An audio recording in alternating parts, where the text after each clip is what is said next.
el gusto de presentarles a la licenciada Olga Leticia Galicia García, licenciada en Psicología por la Universidad Nacional Autónoma de México, maestrante en Ciencias del Comportamiento, opción Neurociencias, del Instituto de Neurociencias de la Universidad de Guadalajara, maestrante de Psicopatología Forense y Sistema de Justicia.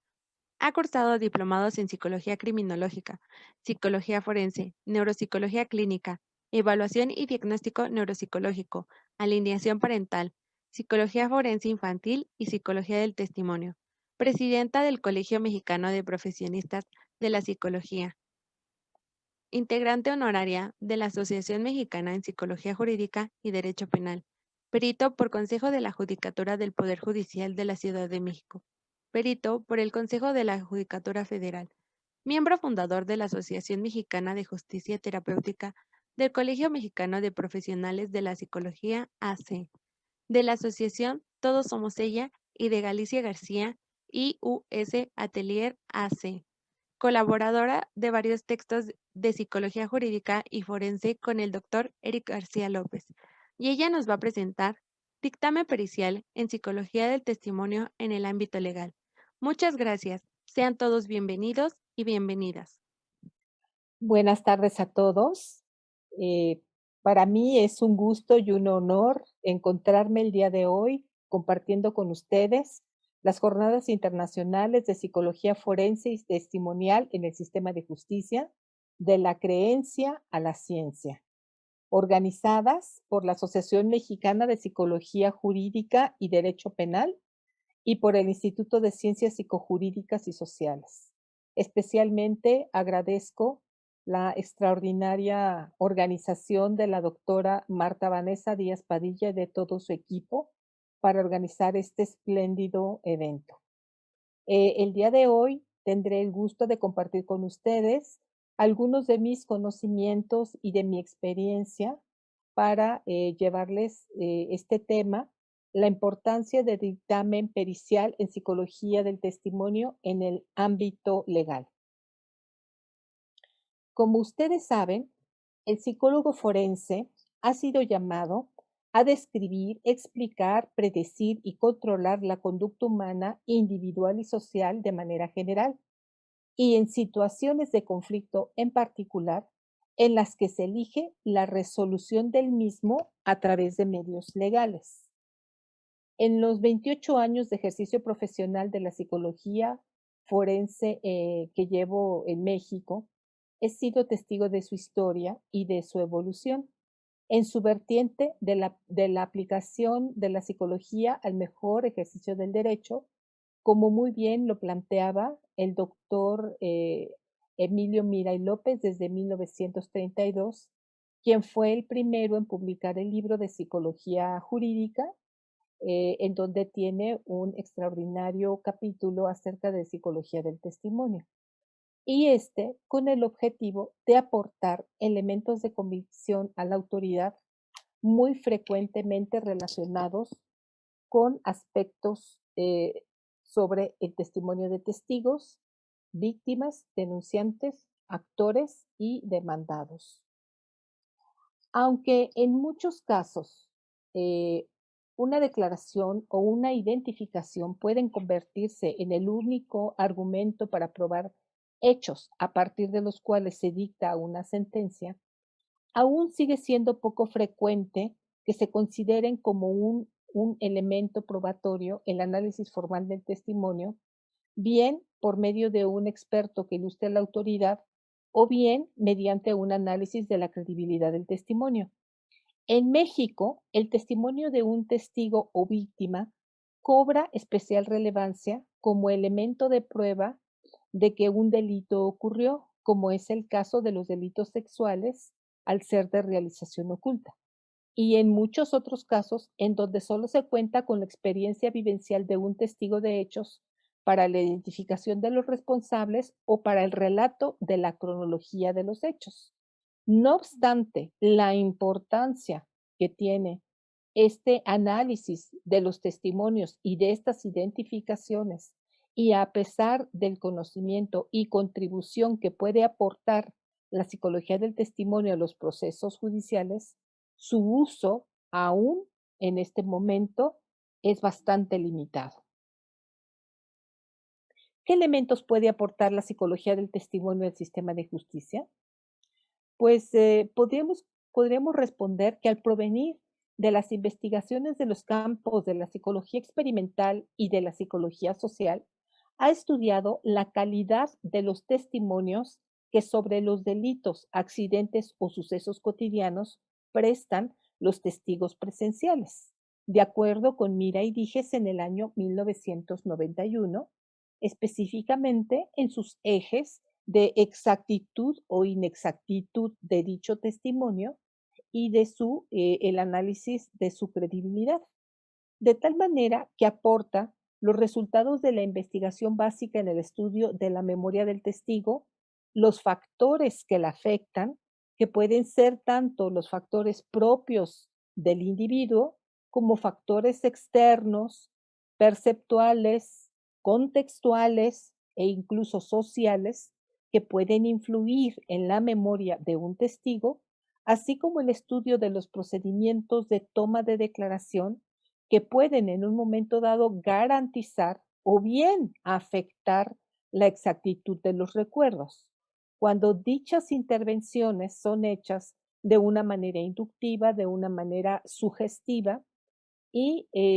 como también en aquellos tendientes a realizar un análisis de la credibilidad acerca del recuerdo de los testigos. De tal manera que el estudio de los testigos y de sus testimonios se ha abordado a través de diversos niveles de análisis.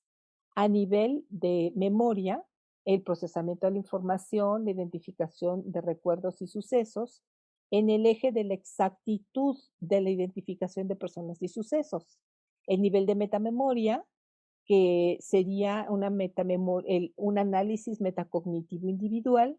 relacionado con la evaluación de la propia memoria y con la exactitud en las pruebas testimoniales.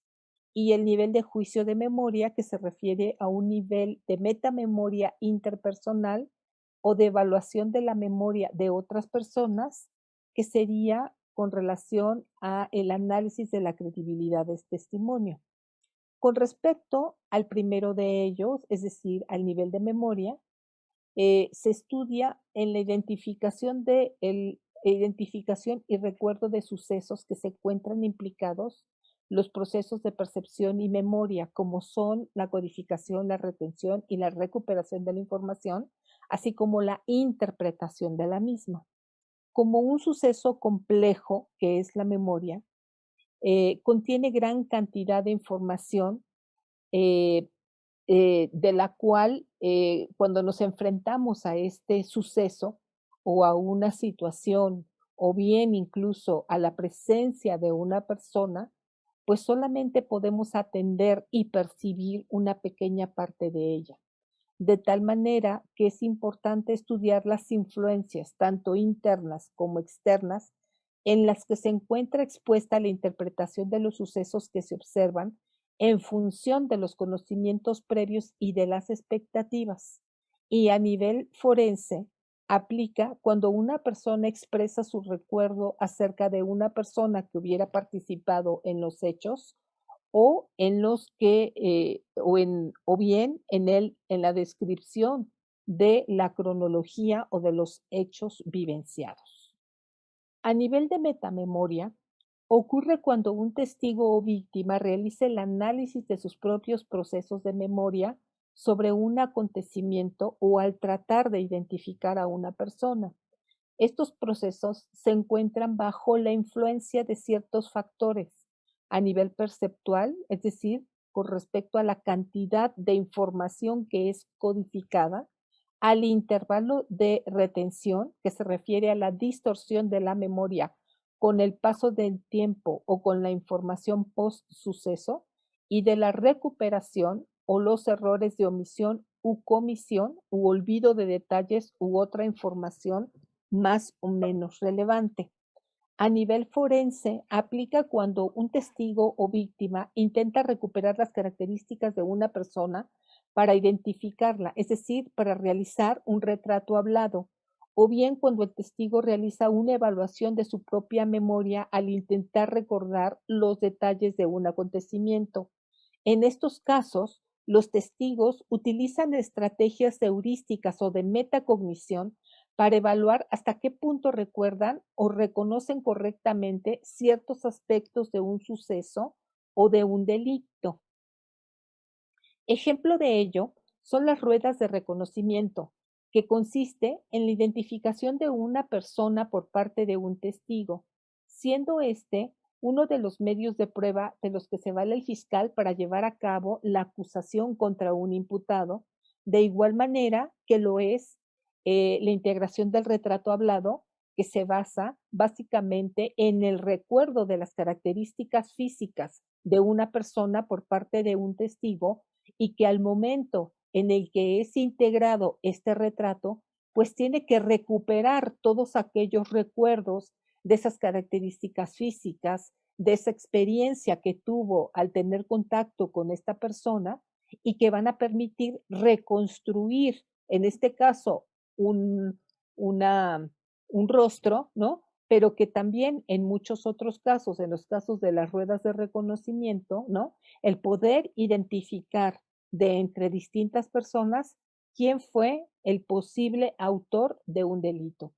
En el caso del juicio de memoria, se refiere al juicio de quienes investigan los delitos sobre la información que se recuerda. Es decir, entre las estimaciones que otras personas analizan del recuerdo de los testigos y o víctimas, se encuentra la confianza con la que la persona puede estar expresando dichos recuerdos, la latencia de respuesta o el tiempo que se tarda, por ejemplo, en identificar a una persona, como puede ser en una rueda de identificación, e incluso los comentarios y razonamientos sobre la decisión de la identificación y la descripción del culpable o el recuerdo de los detalles del suceso también van a influir en que dicha persona se le atribuya una mayor credibilidad. A veces, para inferir la exactitud de la identificación, se examina la exhaustividad y precisión de algún aspecto del testimonio, así como la consistencia. No nada más en el caso de las identificaciones, sino también en el caso en que se otorga un testimonio y que dicho testimonio puede realmente poder representar una experiencia de manera completa y correcta de una realidad que se percibió y se vivió y que tenga la factibilidad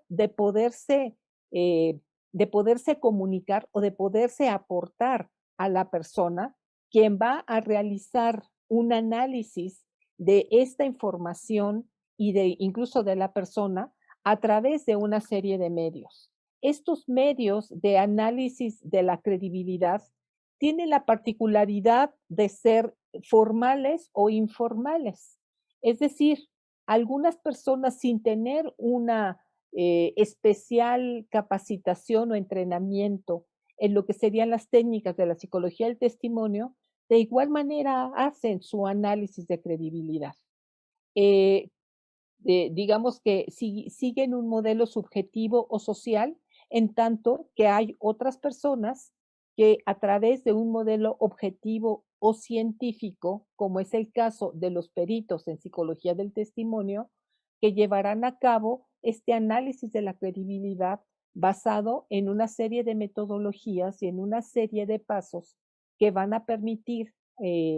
al experto, ¿no? Pues a través de, de este procedimiento hacer pues un análisis más objetivo de la credibilidad del testimonio. Tradicionalmente, estos procedimientos se han utilizado en los casos de abuso sexual infantil. Esto se debe a la prevalencia estimada por la Organización Mundial de la Salud en un 27% de casos de niñas abusadas sexualmente y de un 14% de niños dentro de la población mundial.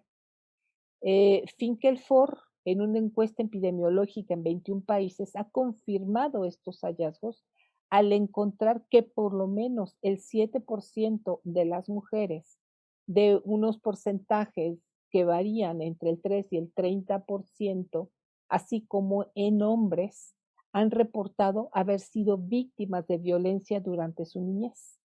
En estos casos, cuando se denuncia, ¿no? Teniendo en cuenta la alta cifra negra de denuncia que existe en México, cercana al 93.7%, lo cual implica que más o menos aproximadamente un 6.3% de los delitos se denuncian en México y con frecuencia cuando se llegan a denunciar los delitos sexuales, ha pasado una importante cantidad de tiempo después de los hechos, lo cual en muchas ocasiones es otro de los factores por los que hace dudar acerca del testimonio de las víctimas. Cuando sí se denuncia, se da inicio a la investigación judicial, en la que se hace necesario contar con un relato de la víctima. Este relato en muchas ocasiones es la única prueba del delito y esta constituye el testimonio de la niña o adolescente, por lo que la psicología del testimonio toma un lugar fundamental al momento de analizar el relato entregado por estos. En ocasiones la víctima no desea entregar mayor información acerca de los hechos ocurridos y en otros el relato podría verse influenciado por terceras personas, siendo producto de la sugestión o podría ser utilizado para obtener una ganancia secundaria. Por lo tanto, realizar el análisis de la credibilidad del testimonio implica pues una cuestión bastante compleja, ¿no? Dada también la complejidad de los delitos sexuales que va más allá de la realización de una entrevista ministerial adecuada para obtener un relato de la víctima, ¿no? Dado que también la fenomenología en este tipo de delitos es sumamente compleja y requiere de un estudio profundizado, dado que conlleva la tarea de realizar un detenido análisis del testimonio del niño o niña víctima de abuso sexual. En estos casos, la justicia se enfrenta a la delicada tarea de emitir un juicio de credibilidad respecto del testimonio de dichas víctimas debido a las dificultades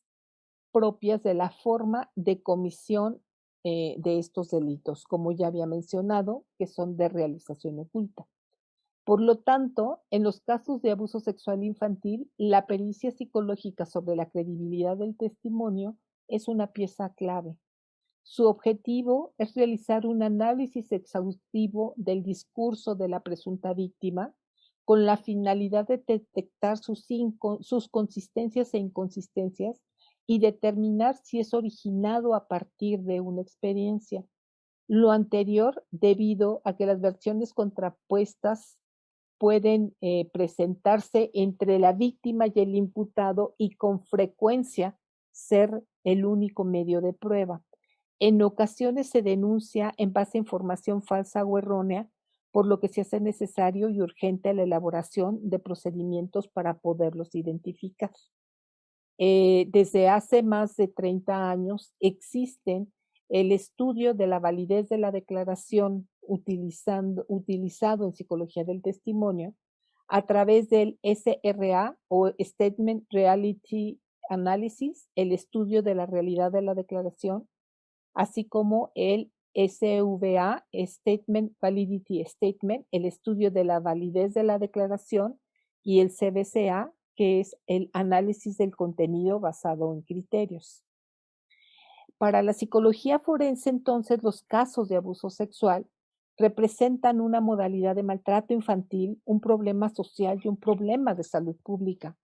ya que se han propuesto diversos protocolos de actuación dirigidos a operadores judiciales, a pesar de los cuales los peritos en psicología oficiales y privados pocas veces los toman en cuenta. En el momento actual se continúa dictaminando con pocos elementos objetivos, de manera vaga, con instrumentos de evaluación psicológica inapropiados y dejando de lado en análisis del testimonio del niña, niño o adolescente, por lo que en el abuso sexual se requiere del estudio sistemático del relato de la víctima, teniendo en cuenta las características del delito, es decir, el tipo del delito en particular, el contexto en el que ocurre, el lugar del hecho, la frecuencia del adulto y el estado que causa, así como las características de la víctima, sexo, edad, capacidad de lenguaje, nivel de escolaridad, sintomatología, discapacidad y conductas de riesgo, así como las características del denunciado, sexo, edad, vínculo con la víctima, acceso antes y después de la denuncia, las características del denunciado y de su cuidador, vínculo de ambos con la víctima, el vínculo del cuidador con el agresor, las conductas de protección del cuidador y la reacción ante la develación del hecho denunciado, así como las características contextuales, es decir, las circunstancias de develación, de abuso, las fechas del delito y la denuncia, las denuncias o sospechas anteriores, el núcleo familiar, las redes de apoyo y factores de riesgo y protectores, y las características del testimonio en relación al hecho que se denuncia, es decir, el relato del abuso, la declaración en fiscalía, el tipo de develación, la persona a la que se le develó el hecho y la cantidad de detalles entregados, de tal manera que podemos ver que el análisis tiene que ser un análisis muy detallado, debe de ser un análisis muy cuidadoso, ya que a partir de todos estos elementos es que nosotros vamos a poder realizar una evaluación pericial en credibilidad del testimonio, que es uno de los medios de prueba que puede tener lugar en el proceso, teniendo en cuenta los fundamentos de la metodología de evaluación clínico-pericial que se realiza desde los ejes de los conocimientos científicos desarrollados por la psicología del testimonio y la psicología forense, así como los conocimientos teóricos y técnicos específicos respecto del fenómeno de la agresión sexual, sus secuelas, su evaluación y el protocolo de actuación de la Suprema Corte de Justicia para quienes imparten justicia en casos que involucren niñas, niños y adolescentes. Dicho protocolo aporta una serie de recomendaciones en el caso de las periciales infantiles, especificadas al registro, repetición, valoración y conclusiones de cómo se debe de llevar a cabo dichas periciales en el caso infantil. Con respecto al registro, eh, recomiendan que la prueba pericial deba ser grabada en audio e imagen para ser estudiada con posterioridad y que deberá ser integrada, transcrita y permanecer en el expediente. Dicho registro evitará la repetición de periciales, agotando de esta manera la inspección a través de las grabaciones periciales. Y esta valoración será factible considerando los conocimientos del perito, que debe ser experto en infancia, y que dicho perito también haya conocido el expediente judicial, los antecedentes de la niña, niño o adolescente, y si sostuvo una interacción previa con el niño para establecer la confianza, si se contempló una narrativa libre y si contiene los resultados de las pruebas aplicadas. Con respecto a las conclusiones, si existe una congruencia entre las metodologías y sus conclusiones, y el sustento a través de diversas fuentes de información. En el año 2020, la Suprema Corte de Justicia estableció una serie de criterios para recabar el testimonio de los niños que se presume fueron víctimas de abusos sexuales infantiles, en los cuales menciona que debe de realizarse con parámetros distintos a los que se exigen para personas adultas, en un contexto probatorio adecuado y con un apoyo profesional, tanto en sede civil como en sede penal. La declaración del niño debe de tomarse a través de una entrevista investigativa o cognitiva realizada por un especialista debidamente capacitado que tenga conocimiento sobre el funcionamiento de la memoria y el desarrollo cognitivo de los niños, teniendo en cuenta los problemas que afectan el testimonio infantil relacionados con la exactitud de los testimonios, con el hecho de que los niños son más sugestionables que los adultos o con la capacidad que pueden también de tener para engañar. Estos problemas deben ser contrarrestados o controlados en la medida de lo posible con el apoyo de técnicas desarrolladas por la psicología del testimonio. Además, debe realizarse la evaluación de la credibilidad a partir del contenido de la declaración,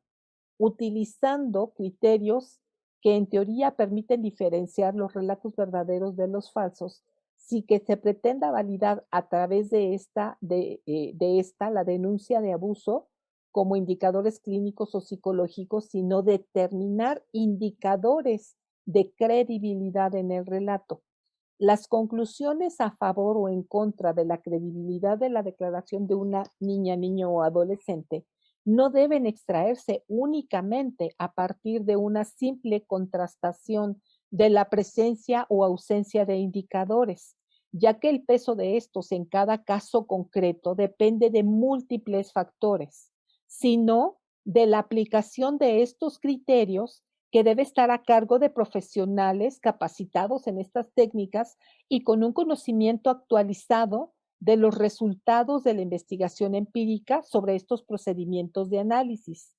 Esta intervención de un psicólogo para evaluar la credibilidad del testimonio de una declaración en casos de abuso sexual a menores tiene el carácter de una prueba pericial y debe aplicarse todas las reglas que disciplinan su práctica y su valoración. Congruentemente con esto, Masip y Garrido, desde el año 2007, plantean la necesidad de elaborar algún procedimiento que permita diferenciar las declaraciones verdaderas de las declaraciones falsas vinculadas a abuso sexual infantil en niños, niñas y adolescentes, de tal manera que ellos plantean un procedimiento basado en la evaluación de la validez de las declaraciones, el cual consiste, como ya lo había yo mencionado anteriormente, en un procedimiento comprensivo para generar y probar hipótesis sobre las posibles causas de las declaraciones incorrectas, así como para detectar el origen de una declaración determinada. Consiste en tres elementos: en la entrevista forense semiestructurada no inductiva, en la cual el evaluador se plantea las hipótesis adecuadas para el caso, las cuales derivan de las propuestas por Raskin y Splin en 1991, que sistematiza la hipótesis original de Udo Undoch. El análisis de la declaración del niño en base al análisis del contenido basado en criterios o CBCA, en el cual se basa en la puntuación respecto de la presencia o ausencia de cada uno de los 19 criterios que lo compones, clasificado en 5 categorías. Y finalmente, en la elaboración de la lista de validez, en la que se analizan los 11 criterios del listado de validez para luego de ello proceder a realizar el descarte de hipótesis mediante su falseamiento para finalmente poder arribar a una conclusión fundada respecto de la validez del testimonio entregado. Las hipótesis a considerar para el análisis de la credibilidad, basadas en los aportes de Raskin y Splin en casos de abuso sexual, son las hipótesis y a descartar, ¿no? Analizar y descartar en el análisis de la credibilidad del testimonio es la hipótesis de la sugestión, la hipótesis del engaño, la hipótesis de la incapacidad y la hipótesis de la verdad. La hipótesis de la sugestión se refiere a que las alegaciones fundamentalmente son válidas, pero quien entrega el testimonio ha inventado o ha sido influenciado para que realice alegaciones adicionales que son falsas. La hipótesis del engaño se refiere que quien hace la acusación ha sido influenciado o presionado a realizar una alegación totalmente falsa con el objeto de beneficiar a alguien o a sí mismo. El hipótesis de la incapacidad hace referencia a que quien hace la acusación ha fantaseado o inventado las alegaciones probablemente debido a problemas psicológicos, a incomprensión o a falta de desarrollo cognitivo para poder interpretar correctamente las situaciones que se encuentran denunciadas. Y finalmente, cuando se logra descartar cada una de estas hipótesis, se llega a la hipótesis de la verdad, en la cual, una vez que se descartó que el testimonio no hubiera estado bajo la influencia de la sugestión, que no hubiera tenido la intención de aportar un testimonio falso, que la persona tuviera la capacidad para aportar un testimonio verdadero y que pudiera reconocer la diferencia entre la verdad y la mentira, y que cada una de estas hipótesis hubieran sido puestas a un análisis y hubieran sido falseadas y confirmadas y en su caso descartadas, entonces, en un momento dado se puede aceptar la hipótesis de la verdad, es decir, que los acontecimientos corresponden a hechos reales por haber sido transmitida un testimonio que corresponde con una realidad completa y correcta de la misma. De tal manera que el análisis del testimonio en los casos de abuso sexual ha sido, pues, uno de los campos en donde mayormente se ha puesto su énfasis. Sin embargo, no ha sido el único en donde se ha utilizado las herramientas de la psicología del testimonio, sino que también se ha utilizado en casos de violencia de género a través de una metodología más completa, más compleja, que ha sido denominada como el sistema de evaluación global, en donde se ha propuesto el análisis de la credibilidad como un medio de control de la simulación que es necesario de implementarse en todas las evaluaciones psicológicas de corte forense.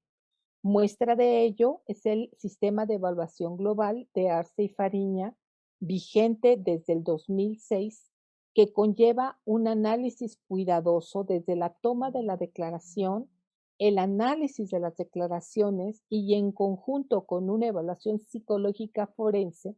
en sus fases de conocimiento y reconocimiento de la sintomatología psicológica, utilizando para el control de la simulación, de la disimulación y de la sobresimulación. Otros ámbitos en donde no solo se ha utilizado este sistema de evaluación global es en casos de violencia de género, en los cuales, al igual que en el caso del abuso sexual infantil, también ocurren de manera oculta, en secrecía o en privado. Es así como Arce, Fariña y Vilariño en el año 2010 propusieron la ampliación de los criterios del análisis de contenido basado en criterios y la especificación de 14 de los 19 criterios originales del análisis del testimonio a casos de violencia doméstica o de género, realizando un análisis de confiabilidad a través de un sistema categorial, ajustando el sistema de evaluación global al resultado de los criterios de realidad del sistema de evaluación global para la violencia de género. De tal manera que el sistema categorial ajustado se encuentra compuesto por los criterios que discriminaron significativamente entre declaraciones reales e inventadas y con los que únicamente quedaron registrados para las declaraciones reales, ampliando los criterios del análisis de la realidad de las declaraciones y estableciendo una nueva, digamos, clasificación de estos criterios. Así que ellos tienen unos criterios específicos que solamente están presentes en casos de violencia doméstica, como pueden ser, entre varios otros, ¿no? La justificación de la conducta del agresor,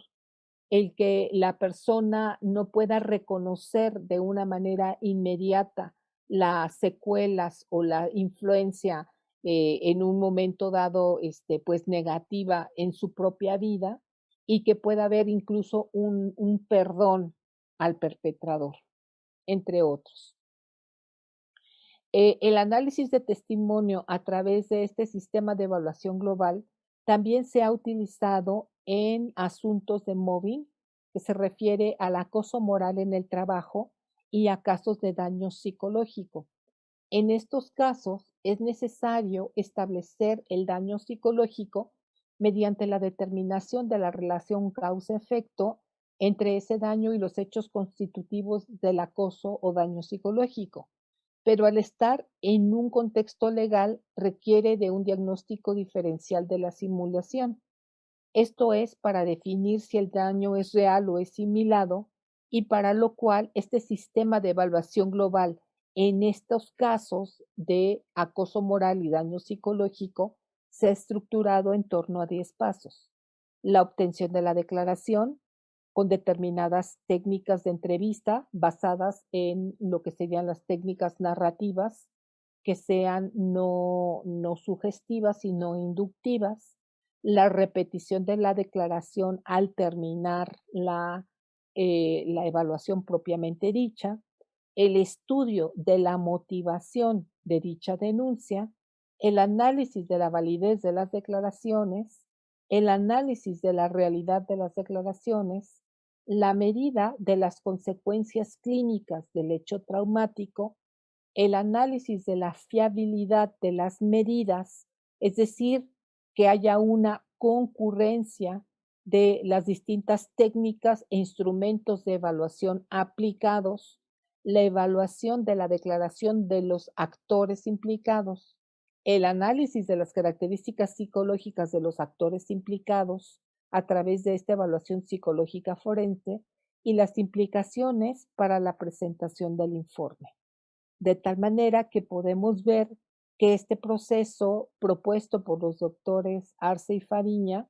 pues es un proceso bastante complejo, pero que al final implica la necesidad de incluir en una evaluación psicológica forense las medidas muy importantes de análisis de la evaluación de la credibilidad del testimonio para darle una mayor confiabilidad a los resultados obtenidos.